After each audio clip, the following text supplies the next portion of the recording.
Now this, I'm not gonna lie to you guys, I did not see this coming. I didn't see this coming because I've been saying for I think a large majority of this season that I thought Liverpool was winning the title.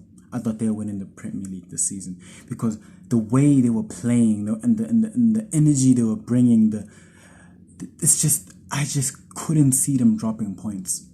I just couldn't see them dropping points. In my head, I had already thought that Liverpool had this in the bag, but to see them get this draw against Manchester United completely shocked me. I did not expect this whatsoever. I actually can't even believe that this was a result that happened, because considering the context of everything, the fact that Liverpool are obviously going into this as the overwhelming favourites. Manchester United just lost to Brentford, lost to Chelsea. Both of those games they lost in the last minute. So they're coming to this with the horrible form. And in my head, I'm thinking to myself, this is just going to be an easy dub for Liverpool. And that first half, even when you look at that first half, it was looking like it was going to be that type of game, because I think the whole first half, Manchester United didn't get a single shot. They didn't get a single shot on target. Actually, not even on target, just shots in general. So to then see the game unfold the way that it unfolded, I genuinely can't believe it. I honestly can't believe what happened. I mean, but this is what football is. This is what football is. These are the types of moments you don't expect to happen. And before I even carry on with the game, welcome back to the channel. Welcome back to MKB. Welcome back to Mel Knows Ball. Make sure you subscribe to the channel. But let's just break it down a little bit, right? Let's break it down. Like, obviously, in this game, Liverpool were completely dominating the game. Manchester United couldn't string any passes together. They couldn't control the game. Like, Liverpool completely dominated. In that first half, Liverpool completely dominated Manchester United in every way possible. And I think that's when the first goal came in, the goal from Luis Diaz. Like, and once they scored, in my head, I thought, you know what? They're going to run away with this. It's going to be like a simple 3-0, 4-0 victory. And they carry on with that day and carry on going for that title the way they've been going for the whole season. But then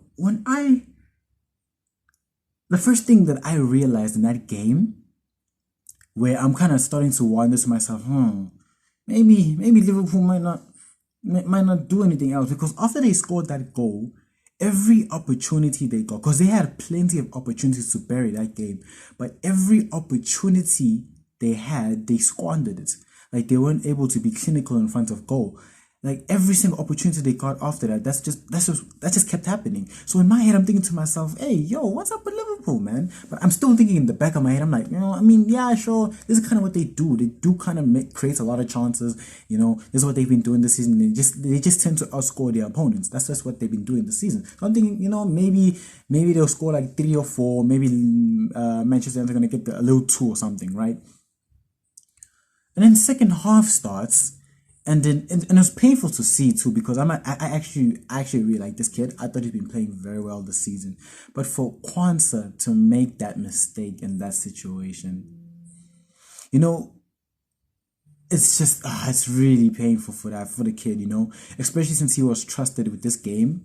He was trusted to play this game, I'm saying? A lot of faith was put in him, and for him to have that lapse in concentration, to miss-hit the pass like that, and then Bruno Fernandes, that finish from almost the halfway line, man. That's just the quality sometimes. You may have things you want to say about Bruno Fernandes. You may have his issues about his attitude in terms of game, whether he's a good captain or not, when he's always moaning and diving and anything. But one thing you can't take away from Bruno Fernandes is the fact that he is a quality player. There's quality within that person.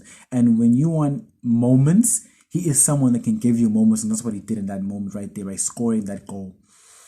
And then not so long after that, right, we had one kid in Kwanzaa who he's been so solid this season. For him to have that mistake there, it was really just painful to see. But to have one kid make that type of mistake on that side, and then to have another kid in Kobe flipping Mainu to do that at Old Trafford against Liverpool, to just shimmy past one defender, to curl the ball to the top corner, and to celebrate in a way to show that this is just a regular day in the office for you. This kid is playing like a 28-year-old mentality midfielder. Like the quality, the composure he brings, the quality that he is, the way that he's just able to carry himself on the pitch, that was unbelievable from Kobbie Mainoo. Like this season, Kobbie Mainoo has just been showing that he is one of the best talents that Manchester United have currently. Like the way this kid is just so composed, so relaxed. And even in this game, in the first half, I was looking at him, he was kind of shaky, he had kind of moments where I'm like, maybe he's not doing the best of passes. But whenever the ball was at his feet and he had to kind of like just shift the ball, move past the players a couple of times, like the way he was doing it effortlessly, the way he was moving, I can't believe Manchester United have a talent like this. This kid doesn't look like a Manchester United player. This kid is playing on a different level. I can't believe, like, I don't want to like glaze him too much and start saying like he's one of the best in the world or something. It's still a first season, breakout season, but there are a few things you just need to highlight about Kobbie Mainoo. It's the technical ability that he has. I think on the ball, he's actually very solid. He's a really good player. And you see, sometimes he might not do like the flary things and do an insane amount of things. But the thing is about Kobbie Mainoo is that he does the basics of football at a very high level.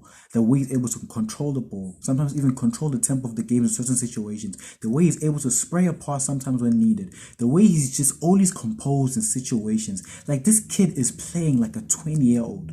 Like the mentality that this kid has right now is unbelievable. And to score that goal against Liverpool, what a goal. And at this point, in my head, I'm thinking to myself, Man United might just go ahead and win this game. I'm thinking to myself, they might just go ahead and win this game. But hey, Wan-Bissaka, man, just had to do that tackle in the box and then penalty. And then,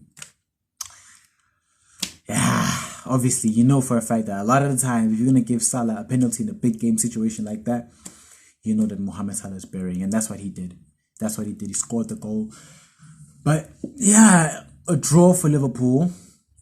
And this is a huge blow for Liverpool. This is a massive, massive blow for Liverpool because now I think they're no longer top. Arsenal's obviously top now because of this result. And so now they're second. So now Arsenal is essentially Arsenal are the team that it's up to them to lose now. They just have to win every single game now from this point onwards, and then they win the title. It doesn't matter what City and Liverpool do at this point. Like City and Liverpool can win every single game, but if Arsenal does the same, then Arsenal wins the title. So now, I think for Liverpool, this is a very painful thing to happen to them. Like for this to happen to them, I think it's. Surprisingly enough, I still have Liverpool to win the title. I mean, again, I really hope that obviously City win it because the 4 piece is what I want. Obviously, I'm very hopeful. But there's a part of me that still thinks that Liverpool still have it in them to win it. Because I can't see Arsenal yet just going on straight wins, like winning the rest of the, I think, how many games is left? I think 7, 8, 9 around there. Just winning every single game. If I just can't see, I can see them going undefeated for the next couple of games, maybe drawing a couple, but just completely winning every single game, I'm just not sure at the moment. But Liverpool, man, this is definitely hard. It's hard for them to take, especially against Man United, the team that's already knocked them out of the FA Cup. A team that I think even in the game before this one, I think at Anfield, I think Liverpool failed to beat them. I think it was a draw then. So for this to happen, just being unable to beat Man United this season, and for this at this crucial moment of the league season, for this to happen to them, it has to be hard. It has to be a hard pillow to swallow for them.